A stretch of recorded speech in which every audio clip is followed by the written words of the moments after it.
불멸의 전사 2. Welcome back, everybody. Jin Air Green Wings on a tear right now. If they take this next win, they will be at a +9 indicator. Horror versus Trap. The ex-IM player meets the ex-STX Soul player. And here. IM as well. That's true, actually. He was on IM for a little while. That's right. I forgot about that. That was while Horror was in the military.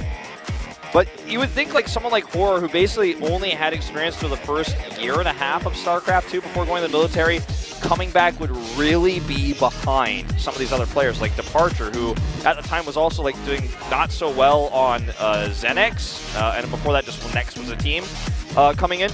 But I mean, Departure stuck around, didn't go to the military, he's gained so much more experience. Horror, someone that we've seen MVP put a lot of faith in since he joined the roster quite some time ago now. But he hasn't shown us that many impressive games just yet. I mean, we don't see this guy play very often. He was in stasis for a while, if you will. Yeah, and as I mentioned before, the only StarCraft player that has done well since leaving the army is Nest-T. And Horror, honestly, I'm not really sure why the coaching staff of MVP keeps sending out this guy. He probably does really well in the practice house or has a sniping strategy here on Lerilak Crest, but it's really, I don't know how to justify Horror being sent out here, to be honest.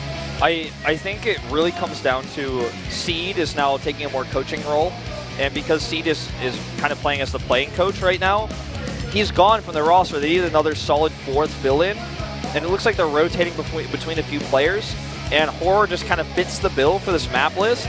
But I have to agree with you, you know, like, it's kind of a shame. Is there anyone else? Like, why is there no one else? That, I think, speaks to where MVP is as a team right now. He's only played one match this season. I remember that match quite vividly. It was the Zerg versus Zerg Prime Terraces, and he tried to do a roach fake, and it didn't work out too well. So we'll have to see how he approaches the Zerg versus Protoss matchup. It might be different from what we've seen so far in the past from him.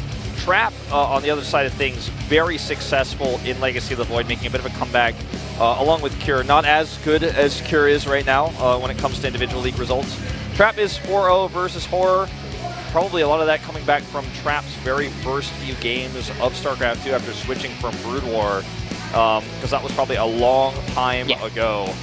I gotta say, you know, if Horror wins this game, it would be one of the biggest upsets of the season, despite the fact that we're not looking at like champions here. Still, just the amount of experience Trap has over Horror and how much recent experience he has over him really puts him in the lead. Oh, Daehyun. Daehyun must know something we don't know, because Daehyun is very smart. But we'll have to wait and see if Horror can show us up here. He's 1-6 in these predictions. He's only played one map this season. Did not work out for him, but we are going into Lerilak Crest. And it's all up to Horror to bring us to that fourth game. If he loses here, Jin Air will take the 3-0, jumping up to a 9-point indicator and a 3-0, keeping their place in first. Let's jump into game 3 to see if Horror can do it.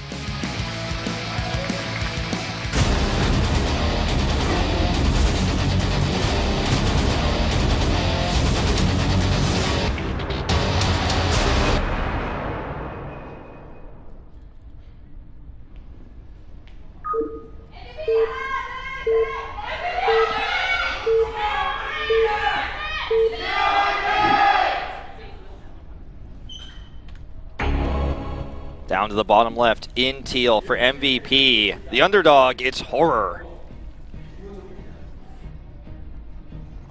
And up to the top left, in green, it is Trap. Also a former IM player. I don't think they were ever on the same roster at the same time. No, I think Horror was in the military while he was on the roster, because you've got to remember STX did disband, and then all these players moved on to different teams, and once Trap joined IM and then IM left the Pro League system, then he joined Jin Air, and he's pretty much found the best form he's had so far in his pro game career with Jin Air. Yeah.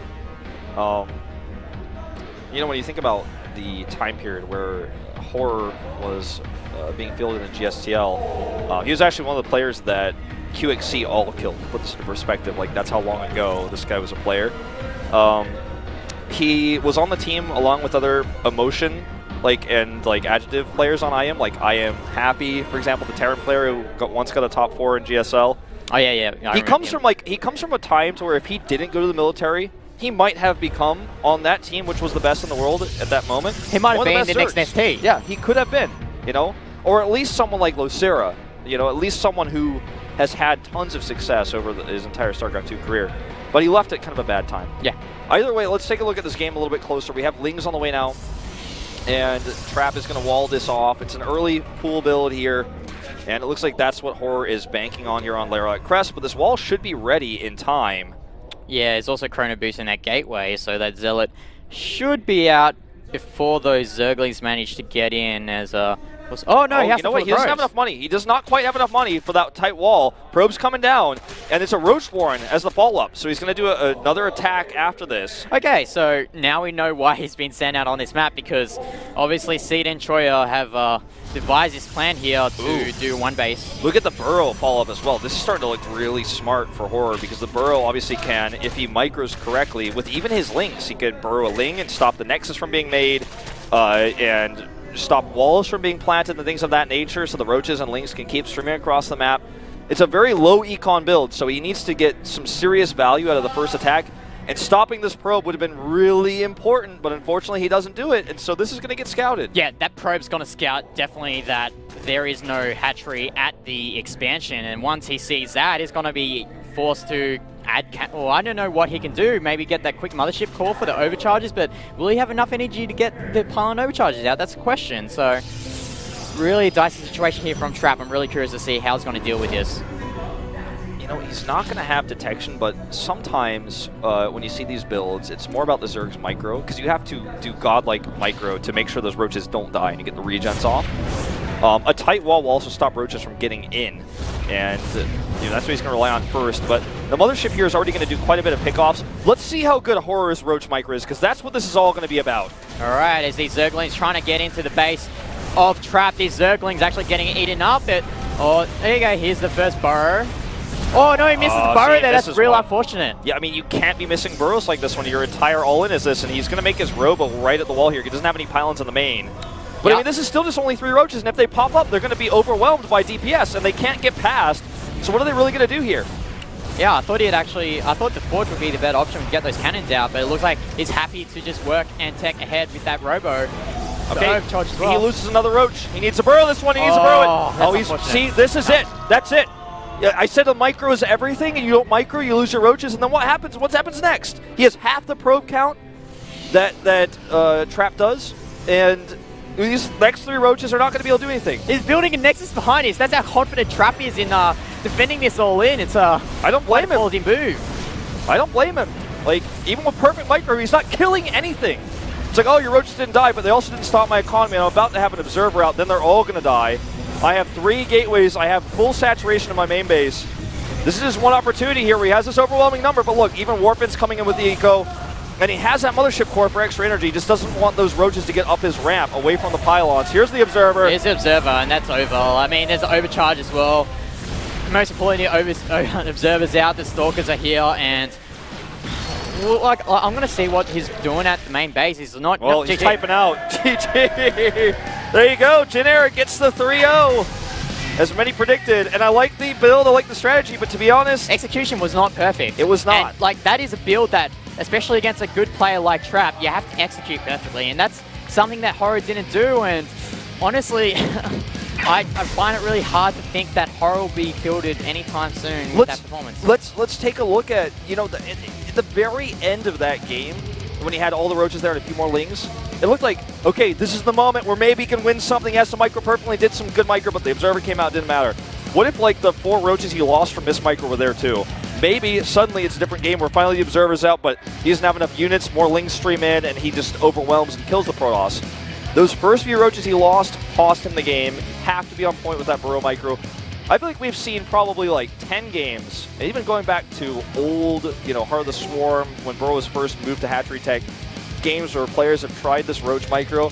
I can't think of a single one where it worked. It's been tried in these best of ones and these snipes, always in team leagues, never in individual leagues really. And I can't think of a single one where it really worked. And I mean, I've been watching a lot of StarCraft 2 games. This could have worked. Like you said it perfectly. The execution was just not good enough to stand up to someone like Trap, who knew what to do, knew how to respond. And a build like this is designed to be like, I micro so much better than you that even if you have the perfect response, I still overwhelm you and win. It's like the 3 Roach Rush, the 7 Roach Rush, when you see it's like, I have some good micro, I'm going to break through, and even if you know this is coming, you can't stop it. We saw it like on Zelda Caverns in like 2011, 2010, that part of the time. But anyway, Jin Air Green Wings gets the 3-0. Rogue doesn't even get to play it. There's the +9. +9 for 0. There's no doubt that Jin Air is going to make the playoffs this round, and they are looking very strong in round 2. I mean, if you look at the score differentials here, even if SKT 3-0s their next opponent, they still won't be able to pass them. I mean, I think you're right. I think they're actually guaranteed. You look at number 3 and number 4, they're in the negatives. Like, yeah. SKT and Jin Air are so much further ahead that it's insane. And I think, in my mind, there's no doubt right now that Jin Air is a better team than KT Rolster. Nobody wants to hear that. You know, KT fans getting upset. But I think this just further solidifies the fact. And further solidify the fact that Maru is the best player in Pro League. 9-0. That is a crazy record. I can't think of anyone who's had that. I mean, since like 2 seasons ago, we had some I can't even think close. in Brood War. Maybe Flash was undefeated for a period of time. Maybe Jadong, but 9-0 in a after 1.5 rounds is just unfathomable. The honestly. biggest streak I can think of, I think TY had it, was like 7-0, and I think it was like 6-0 versus Protoss when every Protoss is winning with Blink all-ins. I mean, Sue's close at 7-1 right now. But it's all about that one.